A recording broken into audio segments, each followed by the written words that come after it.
यह कहानी फिलीपींस में शुरू होती है, जहां ज़ोंबी महामारी ने सभी प्रमुख शहरों को तबाह कर दिया है।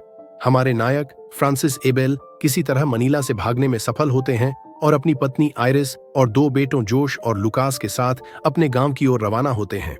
रास्ते में वे एक पुराने खाली घर में शरण लेते हैं। फ्रांसिस सतर्कता से एक धातु की पाइप पकड़कर घर के अंदर प्रवेश करता है। जैसे ही वह आगे बढ़ता है, ऊपर से हल्की आवाजें सुनाई देती हैं। वह जांच के लिए ऊपर जाता है और एक कमरे में एक मृत व्यक्ति को बिस्तर पर पाता है। मृत व्यक्ति के हाथ के पास एक बंदूक रखी होती है, जिससे अंदाजा लगता है कि उसने खुदकुशी की है। फ्रांसिस बंदूक और उसकी कलाई घड़ी उठा लेता है। जैसे ही वह कमरे से बाहर निकलता है, उसे एक बूढ़ी औरत दिखाई देती है जो हाल ही में ज़ोंबी बन चुकी होती है। यह देखकर फ्रांसिस को एहसास होता है कि वह बूढ़ा आदमी उसका पिता था और यह ज़ोंबी उसकी मां है। मां को इस हाल में देखना भयावह था, लेकिन अपनी सुरक्षा के लिए उसे मजबूरन गोली चलानी पड़ती है। बाद में वह अपने माता पिता के शवों को मकई के खेत में दफना देता है। रात होते ही एबेल परिवार घर के अंदर रहता है, लेकिन फ्रांसिस पूरी रात पहरा देता है। सुबह वह पानी की जांच करता है और जब उसे यकीन हो जाता है कि पानी साफ है, तो वह अपने बेटों को इसे इस्तेमाल करने की अनुमति देता है। हालांकि आयरिस असंतुष्ट लगती है। उसे यह पसंद नहीं कि वे इस घर में फंस गए हैं। कुछ समय बाद फ्रांसिस अपने बड़े बेटे जोश के साथ एक और घर की तलाशी लेने जाता है। वहां उन्हें एक रेडियो, एक टॉर्च और पिंजरे में कुछ मुर्गियां मिलती हैं। साथ ही वे घर के मालिक का शव देखते हैं, जो छत से लटका होता है। फ्रांसिस जोश को लाश से चाबी निकालने का निर्देश देता है, लेकिन जैसे ही जोश चाबी खींचने की कोशिश करता है, शव उसके ऊपर गिर जाता है। इस घटना से जोश डर जाता है, लेकिन फ्रांसिस उसे शांत करने की बजाय उसे खुद इस स्थिति से निपटने की सीख देता है। दोपहर में आयरिस फ्रांसिस को घर के तहखाने में ले जाती है ताकि वे जरूरी सामान खोज सकें। तब पता चलता है कि फ्रांसिस के पिता उसे बचपन में सजा देने के लिए इसी तहखाने में बंद कर देते थे। यह पुरानी यादें उसके दिमाग में लौट आती हैं, लेकिन फिर भी वह तहखाने में प्रवेश करता है और वहां एक जनरेटर खोजता है। हालांकि रात के भोजन के दौरान इसका ईंधन खत्म हो जाता है। आयरिस सुझाव देती है कि उन्हें उत्तर की ओर जाना चाहिए, जहां सरकार ने सुरक्षित क्षेत्र बनाने का आश्वासन दिया है। लेकिन फ्रांसिस इस विचार से सहमत नहीं होता। उसका मानना है कि उनका यह ठिकाना सुरक्षित है क्योंकि आसपास कोई नहीं है। अगली सुबह जब दोनों मकई के खेत के पास बात कर रहे होते हैं, तो एक गहरी सच्चाई सामने आती है। जोश फ्रांसिस का असली बेटा नहीं है, इसलिए वह लुकास की तरह उससे लगाव महसूस नहीं करता। हालांकि हालात को देखते हुए फ्रांसिस अंततः उत्तर की ओर जाने के लिए सहमत हो जाता है।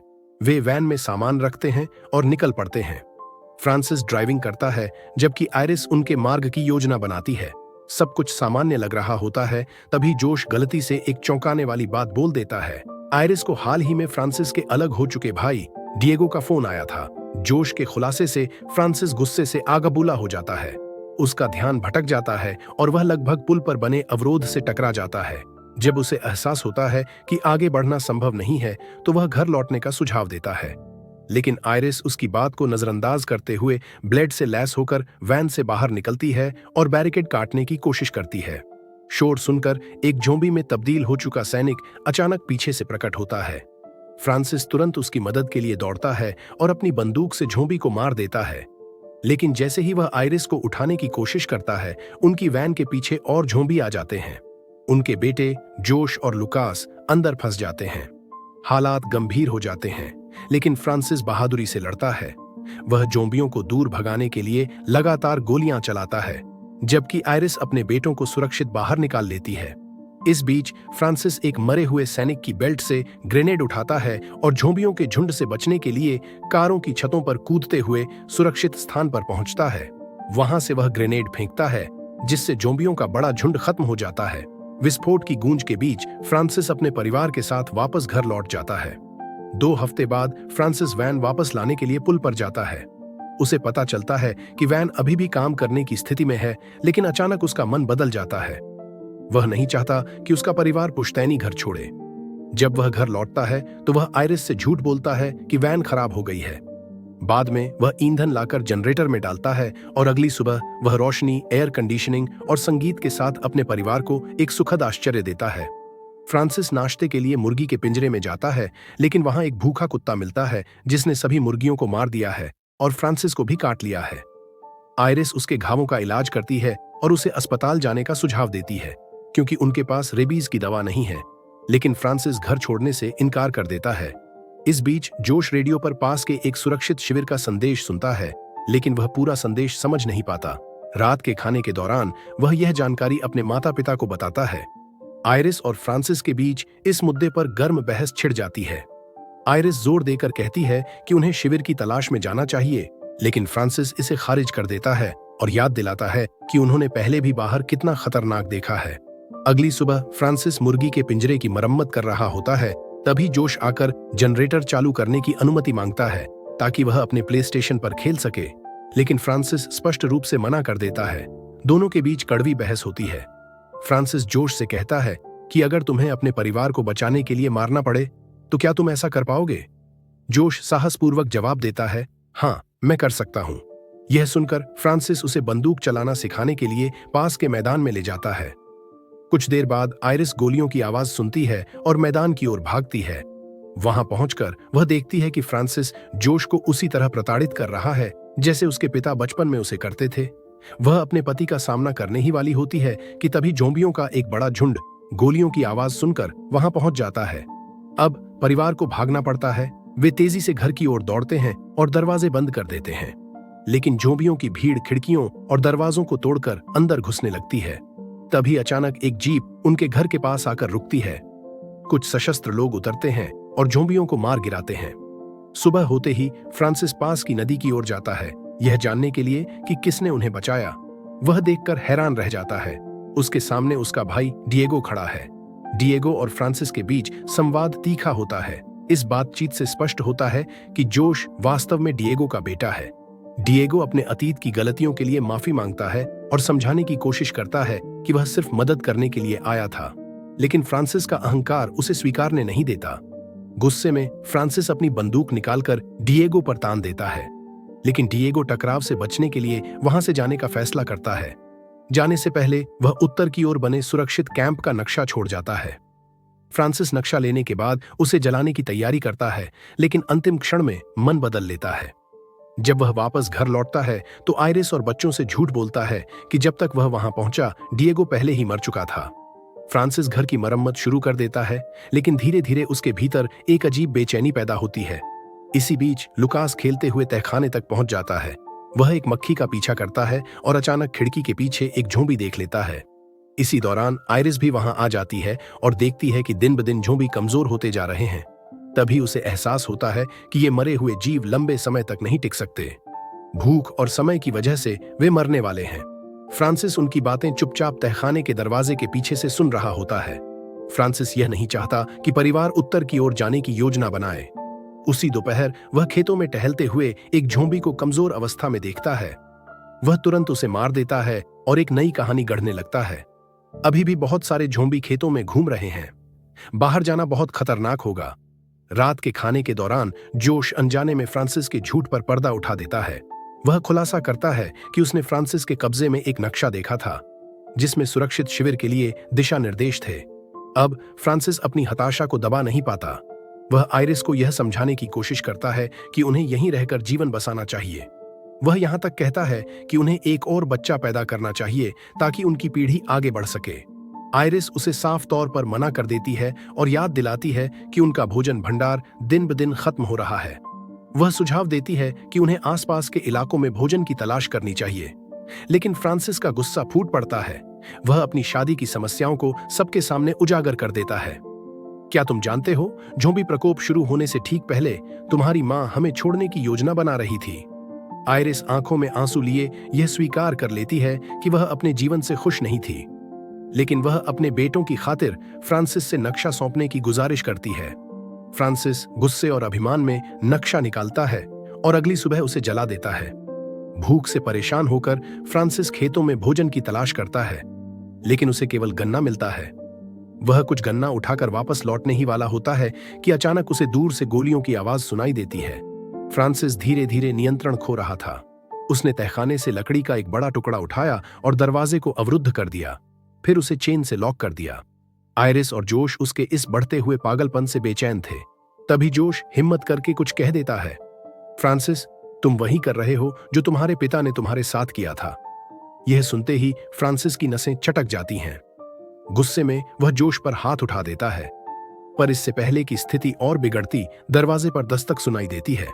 दरवाजे के पीछे से एक थकी हुई हताश आवाज आती है, कृपया मदद करो, मैं एक सैनिक हूं। फ्रांसिस तुरंत इनकार कर देता है, लेकिन जोश उसकी मर्जी के खिलाफ लकड़ी हटा देता है। दरवाजा खुलते ही एक घायल सैनिक अंदर ठोकर खाकर गिर जाता है। उसका नाम कोरेरा था। वह खून से लथपथ था और चिकित्सा सहायता की भीख मांग रहा था। आयरिस, जो एक नर्स थी, तुरंत उसकी तरफ दौड़ती है। वह पूछती है, क्या हुआ तुम्हें? कोरेरा बताता है कि वह पास के एक शिविर से आया था। उनका काफिला एक आपूर्ति मिशन से लौट रहा था जब जोम्बियों के झुंड ने उन पर हमला कर दिया। सारे साथी मारे गए, सिर्फ वह बच पाया। लेकिन उसे बचाने वाला कोई और नहीं, बल्कि एक रहस्यमयी आदमी था। आयरिस को शक हुआ कि यह डिएगो ही था। आखिरकार फ्रांसिस को भी कोरेरा की मदद करने के लिए राजी होना पड़ा, लेकिन कोरेरा जोर देकर कहता है कि उसे तहखाने में ही रात बितानी होगी। कुछ घंटों बाद जब सब सो रहे होते हैं, जोश आयरिस को जगाता है। वह कहता है, मैं डिएगो और उस कैंप को खोजने के लिए निकल रहा हूं। फिर वह स्वीकार करता है कि वह अपने असली माता पिता के बारे में जानता है, लेकिन साथ ही वह यकीन दिलाता है कि वह फ्रांसिस को ही अपना असली पिता मानता है। अगली सुबह फ्रांसिस देखता है कि कोरेरा और लुकास नाश्ता कर रहे हैं, लेकिन जोश वहां नहीं था। जोश कहां है? फ्रांसिस गुस्से में आयरिस से पूछता है। आयरिस कुछ नहीं कहती। फ्रांसिस जोश के कमरे की तरफ भागता है। दरवाजा खुला था, बिस्तर खाली था। उस कमीने को किसी ने जाने दिया। फ्रांसिस गुस्से से पागल हो जाता है। गुस्से से भरे फ्रांसिस ने हथौड़ा उठाया और रसोई में लौटा। कोरेरा कुछ समझ पाता इससे पहले ही फ्रांसिस ने हथौड़े से उसके सिर पर वार कर दिया। सैनिक का खून भोजन कक्ष में फैल गया। आयरिस और लुकास भय से जम गए। फ्रांसिस ने जोश को पकड़कर जोरदार मुक्का मारा। आयरिस बेहोश हो गई। जब वह होश में आई तो खुद को तहखाने में बंद पाया। लुकास भी वहां था। फ्रांसिस ने उन्हें कैद कर लिया था। फ्रांसिस धीरे धीरे अपनी मानसिक स्थिति खोता जा रहा था। उसने उस कुत्ते को मार दिया जिसने उसे काटा था। फिर उसने कुत्ते का मांस पकाया। इसके बाद कोरेरा की सैन्य वर्दी पहनकर वह तहखाने में आया और उसने आदेश दिया कि खाओ, लेकिन आयरिस और लुकास ने इनकार कर दिया। गुस्से में फ्रांसिस ने प्लेट फर्श पर पटक दी। जब मैं छोटा था, मेरे पिता मुझे सजा देते थे अगर मैं खाना नहीं खाता था। फ्रांसिस की आवाज गूंज रही थी, एक पागल टूटे हुए आदमी की तरह। आयरिस और लुकास भागने की योजना बनाते हैं। रात में जब सब शांत था, अचानक लुकास चीख उठा। फ्रांसिस हड़बड़ाकर उठा और तहखाने की ओर दौड़ा, लेकिन जैसे ही उसने दरवाजा खोला, आयरिस ने उसके सिर पर भारी लकड़ी से वार किया। फ्रांसिस फर्श पर गिर पड़ा, अस्थायी रूप से बेहोश। आयरिस ने तेजी से उसकी जेब से चाबियां निकाल ली और मां बेटा तहखाने से भाग निकले।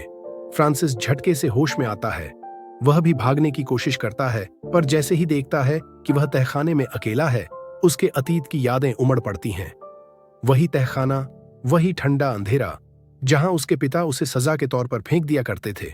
उधर आयरिस जल्दी से एक ब्लेड और कुछ जरूरी चीजें उठाती है।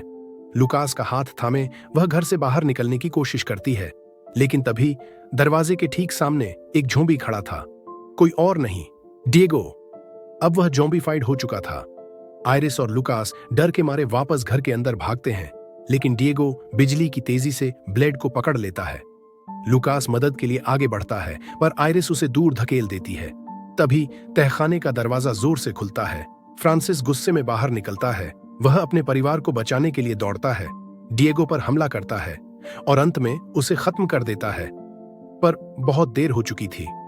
डिएगो मरने से पहले लुकास के हाथ पर काट चुका था। आयरिस की आंखें आंसुओं से भर जाती हैं। हमें कुछ करना होगा।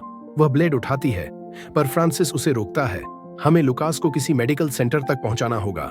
फ्रांसिस जल्दी से पुल की ओर भागता है, जहां उसने कुछ दिन पहले अपनी वैन छोड़ी थी।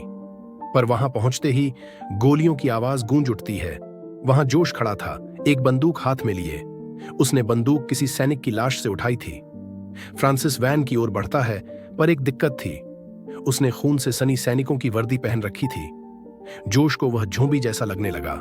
डर के मारे उसने ट्रिगर दबा दिया। गोलियां फ्रांसिस के सीने में धंस गईं। जोश घबराकर भागता है और गिरते हुए फ्रांसिस को पकड़ता है। मुझे माफ कर दो पापा। जोश सिसक उठता है। फ्रांसिस आखिरी सांसें लेते हुए उसके हाथ को थाम लेता है। तुम हमेशा मेरे बेटे रहोगे। जोश का दिल फट जाता है, पर उसके पास वक्त नहीं था। फ्रांसिस मरने से पहले बस एक आखिरी आदेश देता है, वैन लो, अपने परिवार को बचाओ। जोश गम को भूलकर तेजी से वैन की ओर दौड़ता है और फिर वह अपने परिवार को बचाने के लिए घर की तरफ निकल पड़ता है। इसी के साथ यह कहानी यहीं समाप्त होती है। तो दोस्तों, आपको यह कहानी कैसी लगी हमें कमेंट में बताएं। अगर वीडियो पसंद आई हो तो लाइक और शेयर करें और हमारे चैनल को सब्सक्राइब करना ना भूलें। साथ ही बेल आइकॉन जरूर दबाएं ताकि आप हमारी नई वीडियो की नोटिफिकेशन सबसे पहले पा सकें। धन्यवाद।